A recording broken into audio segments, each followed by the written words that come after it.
everyone, welcome back to my YouTube channel. My name is St. George and I am a project manager in the renewable energy industry based in Lagos, Nigeria. And on this channel, I will share my experiences as a project manager. I'll also be sharing my interest in AI, machine learning, data science, and of course, open source. So if these are topics or subject areas that interest you, please feel free to like, share, and subscribe to this channel. Thank you. In this video, I'll be sharing my experience as a participant of the OnePointFive Academy program. I will be sharing, how I even learned about the program, the application process. Is it difficult? Is it tough? What it was like for me, the cost of the program. Yes, you gotta pay. So I'll also be sharing the cost, the experience, my experience on the program, how intensive it was. Everyone has different levels of intensity, but I will share how the program was for me, its impact on my professional life, and just final thoughts. So let's get right into the video. So what is the OnePointFive Academy program? So in a nutshell, it's a sustainability consultancy program, right? Meaning that the point of the program is to enable you become a trained sustainability consultant. End of story, right? But a little bit more detail is that, it's a training and development program that provides practical skills and knowledge to individuals and organizations as well. So they do a lot of climate advocacy, consultancy, and things like that. And the point of this is to advance sustainability and net zero goals. And it focuses really on upskilling professionals in key areas like sustainability strategy, carbon accounting. I did learn about that a lot. Climate technology, and helping people just build the skills necessary for a green economy. So that was the point of the program, and that was one of the reasons why I applied for the program. So now straight into how I even heard about the program. So a senior colleague in the space, shout out to Dimeji Basir, recommended the program to me. It was like, oh, Tosin, I think this would be a wonderful program for you to be part of. It's very intensive. But then I think you should consider it. And at the time, I had a 9-to-5. I was building something, my own personal thing at the time. So, but for me, it was something I found really useful because, it was an opportunity to learn more about climate, emissions, scope 1, scope 2, scope 3 emissions. And one thing that actually even drew me into the program was the GHG accounting, so how to calculate those emissions and how to account for them. So that was one of the modules that I saw that drew me into applying for the program. And I think my application started, or I started my application sometime in March. So please note that there are multiple cohorts a year. I don't remember how many now, but I applied in March. My cohort was supposed to start sometime in July. I think late June, early July, and it ended on the 23rd of August. But there are several cohorts a year, but my cohort was around that time. And so I applied in March, and there are a couple of application questions. I'll see if I can still find them, if not. Yeah, but I did some essay questions. I submitted an application which had some essay questions, and then after that, I think I then did a video application. So there are a couple of questions that I was supposed to answer, but I had to record a video of myself answering that. So, but they're really short videos, like 1 minute, 2 minute videos, nothing too long. So I did a couple of those videos. I'll share that here as well. And I think within a week or 2 weeks, I got I got the email that I'd been selected to be part of the academy, and it was really cool for me, so I was really excited about it. And after the application process comes the cost. So the training is not free, although scholarships are provided, so you can get up to 80% scholarship. I got 80% scholarship because at the time it was about $1,190. And I wasn't earning that amount monthly, so it was going to be really difficult to be, to pay for that full like to fully cover the cost of the entire program. So I did opt for an 80% scholarship, and luckily I got it. So that meant, I think it came to about three under $400 for the entire program for me. And then I split that across 3 months because I couldn't really afford to pay, all that money. I wasn't earning so much at the time, based in Nigeria, so I wasn't really earning that much, but I wanted to be part of the program. So I had to really push myself, save money up and, just push myself to do the program. And shout out to Dimeji as well. Dimeji was really instrumental in ensuring that I completed the program. So Dimeji, thank you so much. And so that's that on the costing. And once the payment is proven, so once they get receipt of payment, you're let into the program. So the program is pretty much done on Circle. So I don't know if a lot of you know Circle. It's very similar to Slack, right? But Circle is just like another, professional communication tool like Slack. And so that was where most of the courses and all the program activities were sort of conducted. So we had, it was like, I don't remember all the details, but I'll leave it in this, on the screen.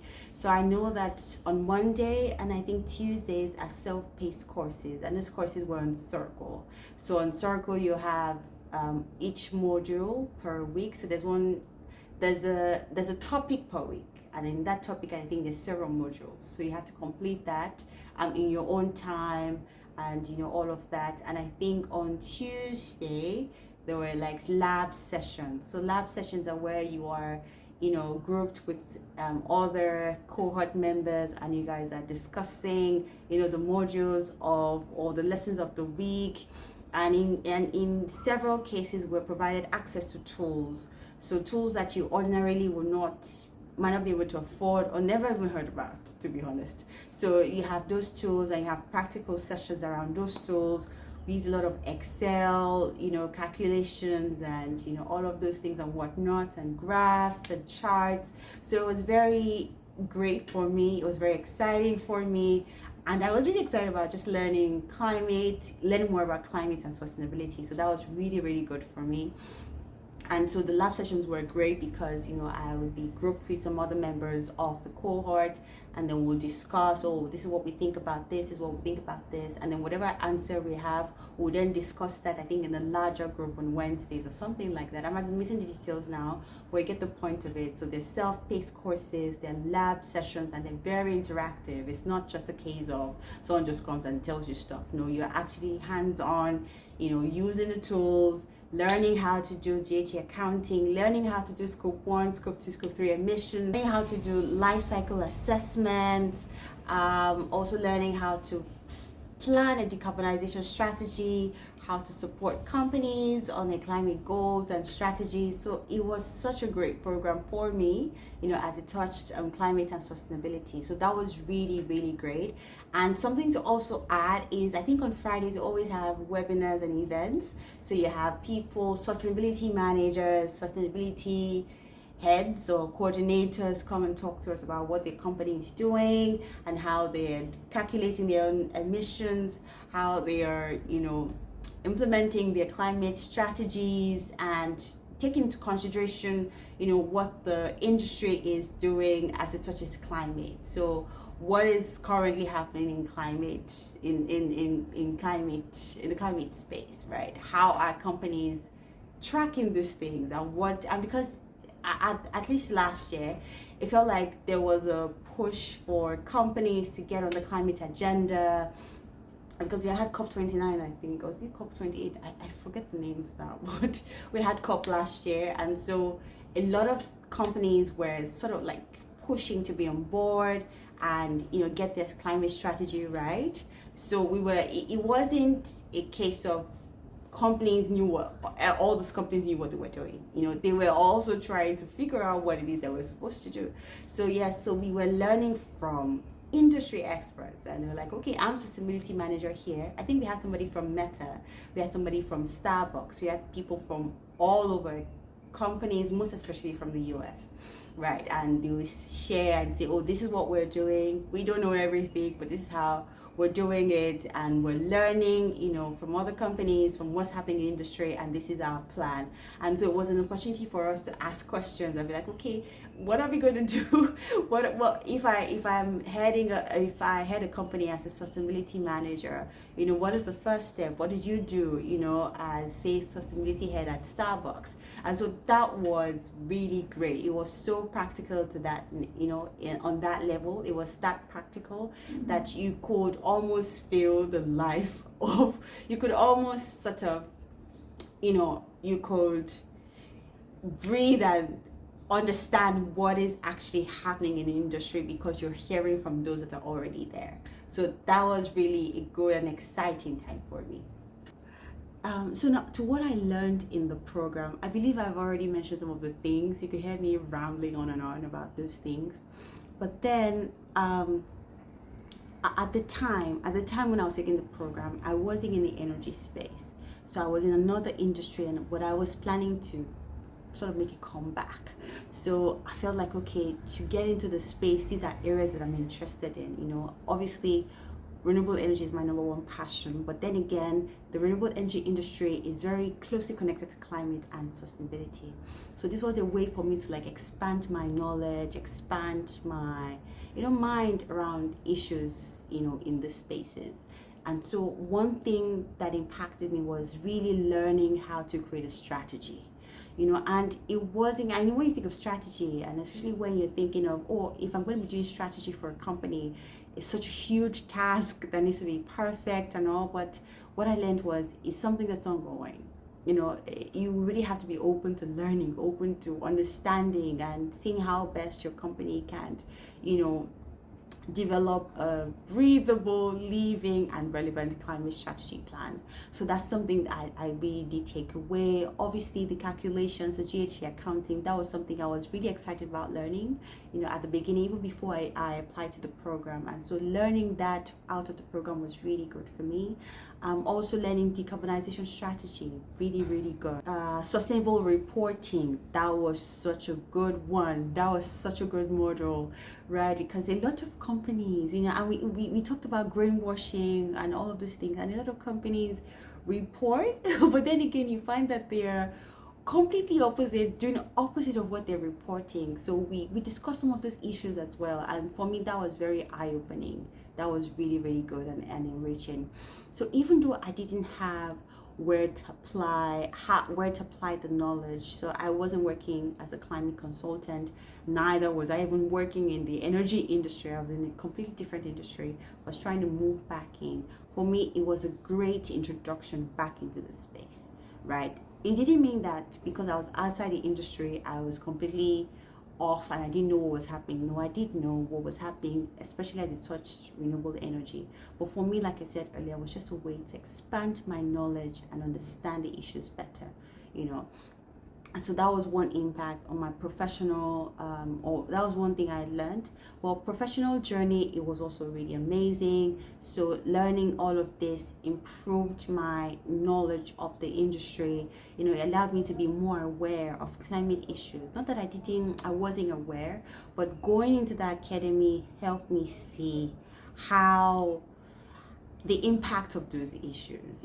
It's when something is so popular, sometimes you lose the essence of what it actually means. So, but going to the academy helped me understand what those climate issues are, how they actually even came about, and what various organizations, people, individuals are doing about it. So it made me more aware, even in my own daily life, of how I'm contributing to climate issues. So that was some impact in my personal and also professional life. So even though I wasn't working directly in the industry, it was still, a great refresher course for me. And I definitely won't apply it now that I'm, back in the renewable energy industry, working as a project manager. So that was really good. And for me, I think for anyone who wants to get into climate issues, climate consultancy, sustainability, OPF is a really, really good academy. it's a little intense, like I said earlier in some parts of the video, because I had a 9 to 5, and then we had self-paced courses that I had to complete. We had the lab session, I think, on Tuesdays and Wednesdays.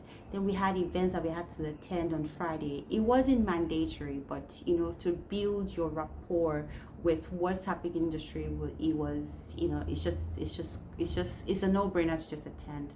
So, and attendance is, I think you have to make, like, I think over 80% or 90% attendance. So they do mark attendance, not how do I say it? So it's actually completion of the self-paced courses that matters. So once you complete those, and I think there's some other requirements, you're eligible to receive the certificate of completion. I know it's never really about the certificate, but if you're paying for an academy that costs this much, at least in my opinion, costs that much for me, you want to finish it and see it through to the end. So that was really my experience for me. So if you're somebody interested in climate consultancy, or just want to improve your general knowledge of what's happening in the climate spaces, sustainability spaces, please do attend.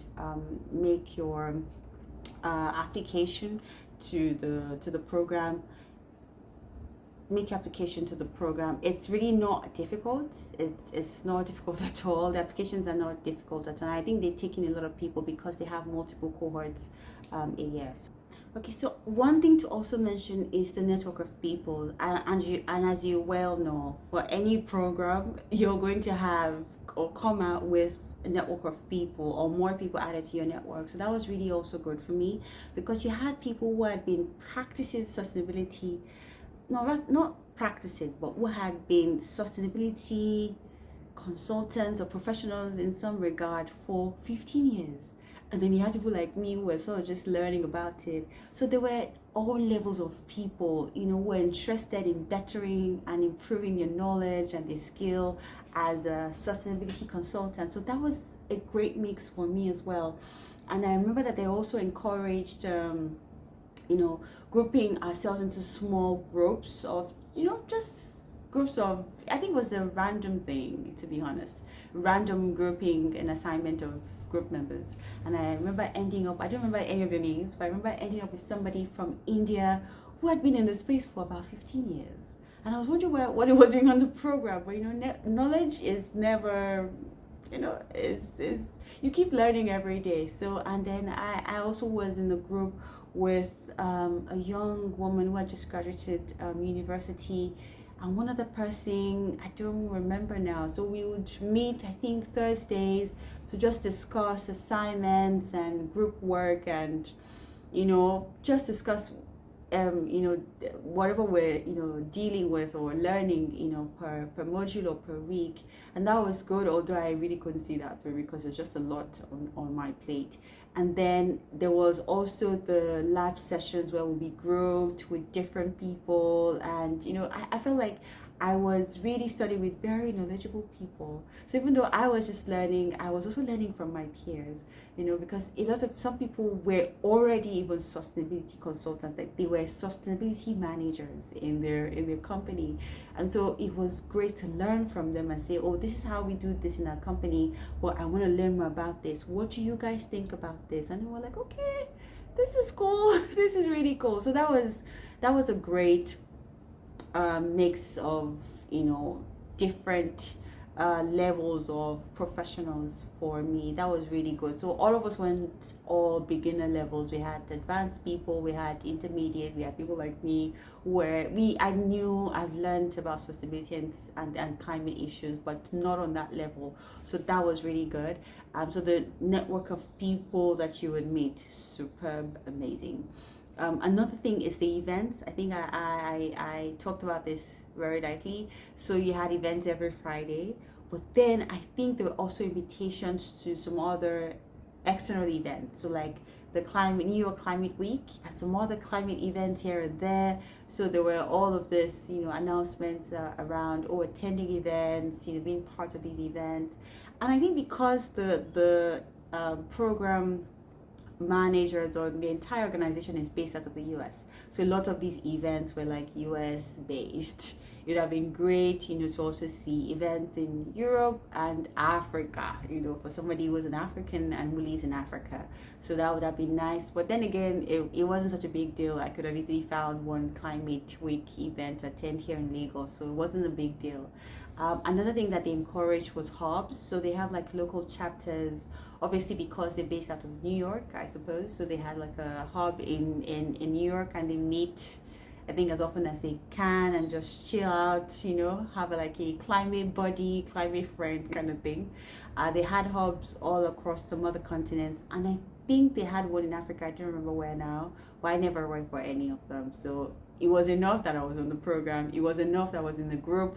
It was enough that I had the live interactive session. So that was fine for me. But I did attend some other conferences, you know, after the program in Lagos here. I think I even moderated at some of these events, and it was really good. I remember moderating this Nigeria Energy Leadership Program, something like that. And my session, or the panel session that I led, was on emissions, you know, and, you know, emission strategy, particularly in Africa. So my knowledge of all the things I learned from the OnePointFive Academy was very useful for that panel session. So you see, even though I wasn't in the industry as such, but it was I could easily apply knowledge from there and, you know, put that into the panel session, and that was really amazing. I got really good feedback, you know, as a result of that panel session. Maybe I will share pictures, you know, so you guys can see.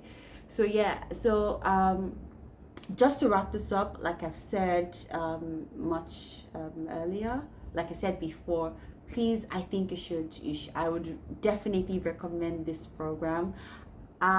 Maybe just to give like stars, or maybe a number out of 10, maybe I'll do like 8.5. You know, it was really good, you know, my opinion, but it could be intensive, so you really have to make up time in your calendar, because it's a lot. It's about 8 weeks worth of work, and you have to put in some time. And I sort of, you know, I couldn't keep up at some point. So, but, you know, even after your cohort, and they give you some time to complete the courses. So even though the program ended, I think August 23rd, I still had access to try to complete the courses, the self-paced courses, because if I didn't meet a particular attendance mark, I would not be given the certificate of completion. So I had some time to do that. And then you still have access to the Circle platform. Even up until today, I still have access to the Circle platform, and I see the events ongoing there. I see the new cohorts of people. And if you go to the Circle platform, there's so many channels, you know, so channels for jobs, channels for announcement, channels for different things. So it's a huge community, and that you're always going to be learning something from, even after you completed the cohort, or rather the program. So I'll enjoy you to apply. Application, like I said, it's not difficult. You record some videos, at least for my own application process. Things may have changed now, but it was just series of videos. So it was like video essays, sort of.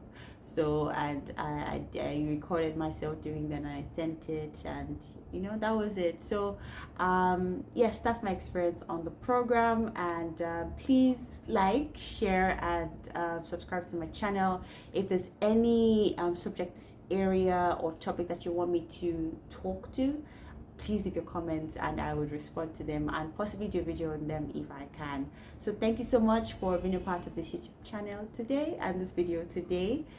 Do have a lovely day ahead. Bye bye.